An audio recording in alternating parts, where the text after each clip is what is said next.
It was a rainy morning in the neighborhood of Make-Believe, and Daniel Tiger looked out the window.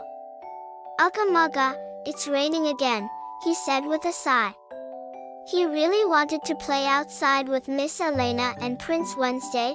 Just then, Mom Tiger came into the room.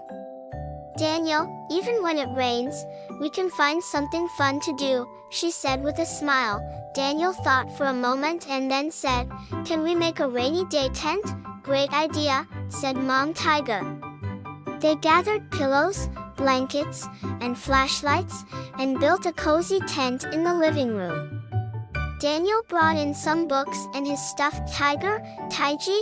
Soon, Prince Wednesday and Miss Elena arrived, wearing raincoats and boots. "We came to play in your rainy tent," said Miss Elena. Inside the tent, they read stories, made shadow puppets, and even sang songs.